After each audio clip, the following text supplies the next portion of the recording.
ഇത് അഡ്മിറ്റ് ചെയ്യേണ്ട കേസാണല്ലോ. വേണ്ട. ECGയിൽ ചില വേരിയേഷൻസ് കാണിക്കുന്നുണ്ട്. അഡ്മിറ്റ് ചെയ്യാതിരിക്കുന്ന അപകടമാ. വേണ്ട ഡോക്ടർ, അഡ്മിറ്റ് ചെയ്യുന്നു വേണ്ട.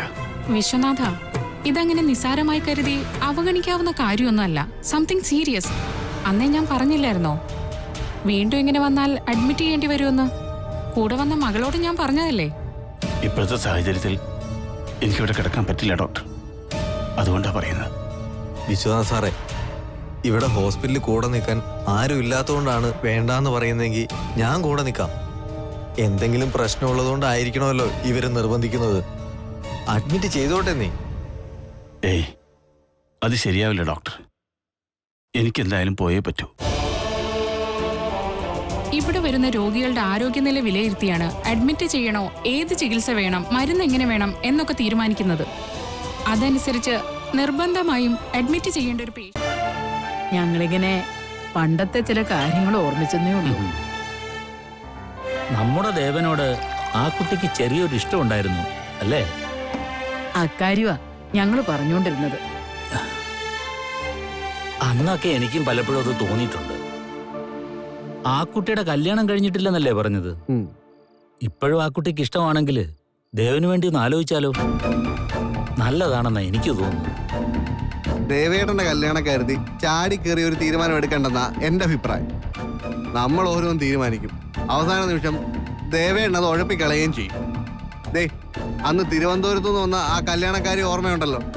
കല്യാണ പാർട്ടി ഇവിടെ വന്നപ്പം ഒറ്റ മുങ്ങലായിരുന്നു ദേവേട്ടൻ. പല തവണയായി ഈ കലാപരിപാടി തുടങ്ങിയിട്ട്. ദേവേട്ടനോട് പറ, ഒന്നെങ്കിൽ ഹനുമാൻ അല്ലെങ്കിൽ പെണ്ണ്, ഇതിലേതാ വേണ്ടേന്ന് വെച്ചാൽ തീരുമാനിക്കാം.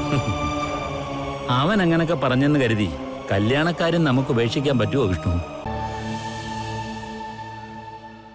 എന്തായിരുന്നു താഴെ ഒരു ഗൂഢാലോചന? ഗൂഢാലോചനയൊന്നുമല്ല. ഇന്നിവിടെ ശ്രീകുട്ടനും മീര വന്നിരുന്നില്ലേ? ആ വിശേഷങ്ങൾ പറഞ്ഞിരുന്നതാ. ആര് വന്നു? നീ പരിചയപ്പെട്ടില്ലേ അവരെ? ഞാൻ ആരെയും കണ്ടില്ല. എന്നോടാരും ഇതൊന്നും പറഞ്ഞതുമില്ല. നീ ഇങ്ങനെ ഈ മട്ടുപ്പാവിൽ തന്നെ കഴിയുന്നോണ്ടല്ലേ വീട്ടിൽ വരുന്ന അതിഥികളെ കാണാൻ കഴിയാത്തത്. ഇവിടുത്തെ മരുമകളെന്ന നിലയിൽ നീ വേണ്ടേ അവരെയൊക്കെ സ്വീകരിക്കാൻ? ഓ, അങ്ങനെ ഒരു പരിഗണന ആരാ എനിക്ക് തരുന്നത്? വീട്ടുവേലക്കാരിയായ ആയമ്മ പോലും എന്നെ അങ്ങനെ പരിഗണിക്കാറില്ല. പിന്നെയാ മറ്റുള്ളവര്. കൊറേയൊക്കെ നിന്റെ സ്വഭാവത്തിന്റെ കുഴപ്പമാ. പെണ്ണുങ്ങളായ കുറച്ച് വിട്ടുവീഴ്ചയൊക്കെ വേണ്ടേ? എന്റെ സ്വഭാവം ഇങ്ങനെയാ. നിങ്ങളുടെ വീട്ടുകാർക്ക് വേണ്ടിട്ട് അത് മാറ്റാനൊന്നും ഞാനൊട്ട് ഉദ്ദേശിക്കുന്നുമില്ല. ശരി ശരി, നീ മാറ്റണ്ട. അല്ലേ ടീച്ചറിന്റെ എന്താ? ഞാൻ ഈ പറയുന്നതിന്റെ പേരില് വേറെ വഴക്കിനും വയ്യവേലിക്കൊന്നും പോവണ്ട. കാര്യം സാറും കൂടി അറിഞ്ഞിരിക്കട്ടെ എന്ന് കരുതി പറയുന്നേ ഉള്ളൂ. എന്താ ടീച്ചറെ പ്രശ്നം? മുമ്പും പലതവണ അല്ലി ടീച്ചറിന് ഓരോരോ പ്രതിസന്ധികൾ ഉണ്ടായപ്പോ സഹായിച്ചത് ദേവൻ സാറാ. അതുകൊണ്ടാ ഇത് ഞാൻ ദേവൻ സാറിനോട് പറയുന്നത്. ആരോടും പറയണ്ടെന്ന് അവൾ എന്നോട് പറഞ്ഞതാ.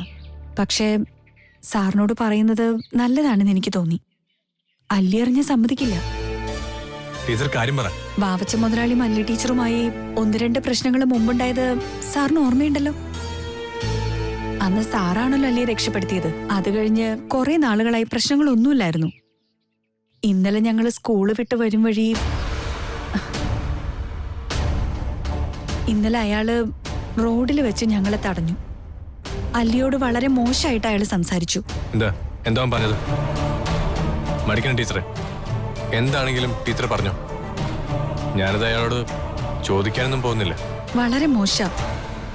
പറയാൻ തന്നെ എനിക്ക് മടിയുണ്ട്. കാറിൽ കയറിയ 10 ലക്ഷം രൂപ തരാന്ന് അയാൾ പറഞ്ഞത്. സാധാരണ ഇങ്ങനെ എന്തെങ്കിലും കേട്ടാ അല്ലി വഴക്കിന് പോകേണ്ടതാ. ഇന്നലെ വഴക്കിനൊന്നും പോയില്ല. അവൾ ആകെ അപ്സെറ്റ് ആയിട്ടാ പോയത്. അപ്പൊ ഇന്നലെ ട്യൂഷൻ എടുത്തപ്പോ ടീച്ചർ എങ്ങനെ പെരുമാറിയത് ഇതുകൊണ്ടായിരിക്കും. സാറെന്താ ആലോചിക്കുന്നത്?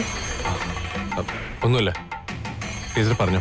സാറിന് അറിയാലോ, പലപ്പോഴും സ്കൂള് വിട്ട് വരുമ്പോ വഴിയിൽ മറ്റാരും ഉണ്ടാവണമെന്നില്ല. ഒരു വെറി പിടിച്ച മനുഷ്യനാവാവച്ചൻ. മറ്റാരും ഇല്ലാത്ത നേരത്ത് അയാള് വല്ല അതിക്രമത്തിന് മുതിർന്നാലോ എന്ത് ചെയ്യും? അതൊക്കെ ഓർത്തപ്പോഴാ ഇക്കാര്യം സാറിനോട് പറയാന്ന് ഞാൻ കരുതിയത്. ഇന്നലെ അയാള് പണം തരാന്ന് പറഞ്ഞ് പ്രലോഭിപ്പിച്ച് കാറി കയറ്റാനാ നോക്കിയത്. ഇനിയൊരു ദിവസം അയാള് ബലം പ്രയോഗിച്ച് കാറി കയറ്റിയാലോ? അതിനൊക്കെ പറ്റിയൊരു തെമ്മാടിക്കൂട്ടം അയാളുടെ കൂടെ ഉണ്ട് താനും. എന്തെങ്കിലും മോശപ്പെട്ടത് സംഭവിച്ചു കഴിഞ്ഞിട്ട് പിന്നെ ദുഃഖിച്ചിട്ട് കാര്യമില്ലല്ലോ. കഴിഞ്ഞ തവണ അവളെ പിടിച്ചു കെട്ടിയെടുത്തുനിന്ന് രക്ഷിച്ചത് സാറല്ലേ? ആ സ്ഥലം കണ്ടുപിടിച്ചത് തന്നെ ഭാഗ്യത്തിന്. അതുപോലെ ഇഷ്ടം പോലെ രഹസ്യ സങ്കേതങ്ങള് വാവച്ചിനുണ്ട്. അതൊക്കെ കൊണ്ടാ ഞാൻ സാറിനോട് സകല കാര്യങ്ങളും പറയുന്നത്. ശരി, ടീച്ചർ പോയിക്കോ. എന്താ വേണ്ടതെന്ന് ഞാനൊന്ന് ആലോചിക്കട്ടെ. ഞാനിതൊക്കെ സാറിനോട് പറഞ്ഞെന്ന് അല്ലു പോലും അറിയരുത്. അവക്ക് ഇതൊന്നും ഇഷ്ടപ്പെടില്ല. അതുകൊണ്ടാ. സാരല്ല.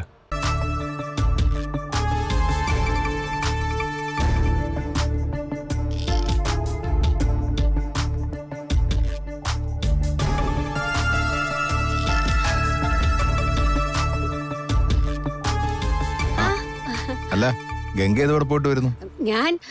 ഞാൻ ഇവിടെ അടുത്ത കാലം കാണാൻ വന്നതാ. അതാര്? ഇവിടെ അടുത്ത് ഗംഗയ്ക്ക് പരിചയമുള്ള ആള്? അത് പിന്നെ ഒരു സരോജിനി ചേച്ചി. സരോജിനി ചേച്ചിയോ? സരോജിനി? ഏയ്, അങ്ങനെ ഒരാൾ ഈ ഭാഗത്തില്ലല്ലോ. ഇല്ല, അതുകൊണ്ട് ഞാൻ തിരിച്ചു പോകാൻ തുടങ്ങുമായിരുന്നു. ആശാൻ കളരിയൊക്കെ അടച്ചു കാണും അല്ലേ? അടച്ചിട്ടൊന്നുമില്ല, ശിഷ്യന്മാരവിടെ ഉണ്ട്. ഞാൻ ഇനി 3 മണി കഴിഞ്ഞിട്ടേ കളരി വരൂ. ആശാന് ശിഷ്യന്മാരൊക്കെ കുറഞ്ഞു വരികയല്ലേ? ഓരോരുത്തർ ഓരോ ജോലിയെ കിട്ടുമ്പോ അങ്ങ് മാറും. അപ്പൊ പുതിയ കുറച്ച് പേര് വരും. അത് പിന്നെ അങ്ങനെയാ. എന്നാലും പ്രധാന ശിഷ്യൻ പോയത് ആശാന് വലിയൊരു അടിയായി പോയല്ലേ? അതാര് പ്രധാന ശിഷ്യനെന്ന്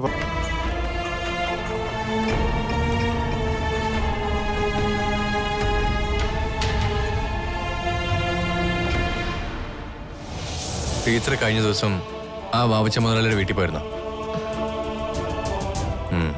പോയിരുന്നു അല്ലേ? പോയി. അയാളുടെ സ്വഭാവം അറിയാവുന്നതല്ല ടീച്ചർക്ക്. പിന്നെന്തിനാ അങ്ങോട്ട് പോയത്? അത് ഒഴിവാക്കാമായിരുന്നല്ലേ? അത് പിന്നെ എന്റെ വീട്ടിലൊരു പ്രശ്നം ഉണ്ടാവുമ്പോ അത് തീർക്കാൻ പല വഴിയും തേടൂലേ, അങ്ങനെ പോയതാ. അങ്ങനെ എന്തെങ്കിലും ഉണ്ടായിരുന്നെങ്കിൽ എന്നോട് പറയായിരുന്നല്ലേ?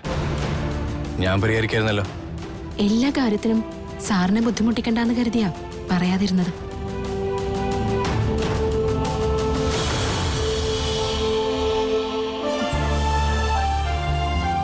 സത്യത്തില് ദേവൻ സാറ് ചോദിച്ചത് ശരിയല്ലേ?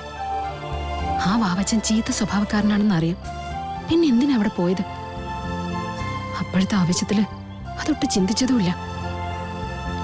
ദേവൻ സാറിന് എന്ത് തോന്നിക്കാണോ ആവോ. പക്ഷേ ഞാൻ ആ വീട്ടിൽ പോയ കാര്യം സാറെങ്ങനെ അറിഞ്ഞു? സുനന്ദയോട് പോലും ഞാനത് പറഞ്ഞിട്ടില്ലല്ലോ. സാറിനോട് അങ്ങനെ പറയേണ്ടിയിരുന്നില്ല. സാറിന് വിഷമമായി കാണും.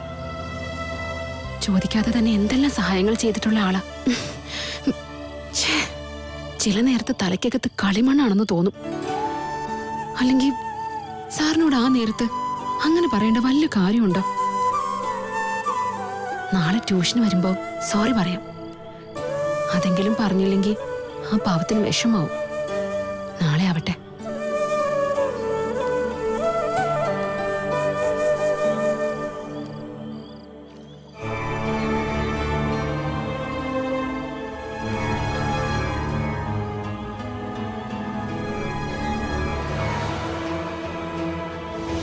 നീ സത്യസന്ധത ഇല്ലാത്തവനാണ്. ആഞ്ജനേയ ഭക്തർ സത്യസന്ധത ഇല്ലാത്തവനായി എന്ന് പറഞ്ഞാൽ ആഞ്ജനേയ ഭക്തി അവനിൽ ഒട്ടുമില്ലാതായി എന്നാണ് അർത്ഥം. ഒരു നുണ മറയ്ക്കാൻ അതിനു മുകളിൽ 100 നുണകൾ. ദേവാ, നാശത്തിലേക്ക് നിന്റെ പോക്ക്. ആഞ്ജനേയനെ തൊട്ട് ബ്രഹ്മചര്യ പ്രതിജ്ഞ എടുത്തവൻ സ്ത്രീകളോടുള്ള പ്രതിപത്തിയാണ് ആദ്യം ഉപേക്ഷിക്കേണ്ടത്. ആ 1-ാം പ്രമാണം തന്നെ നീ തെറ്റിച്ചു. ദേവാ, അതിന്റെ ശിക്ഷ വളരെ വലുതായിരിക്കും. ആ ശിക്ഷ ഏറ്റുവാങ്ങേണ്ടി വരിക നീയല്ല, ആ ടീച്ചറായിരിക്കും. അവസാനമായ ഒരു അവസരം കൂടി ഞാൻ നിനക്ക് തരാം. ഒന്നുകിൽ ആഞ്ജനേയ ഭക്തനായി മടങ്ങി വരിക, അല്ലെങ്കിൽ രാവിലെയും വൈകിട്ടും ആ ടീച്ചറിന്റെ പുറകെ നടന്ന് നിന്റെയും ആ ടീച്ചറിന്റെയും ജീവിതം തുലയ്ക്കാം.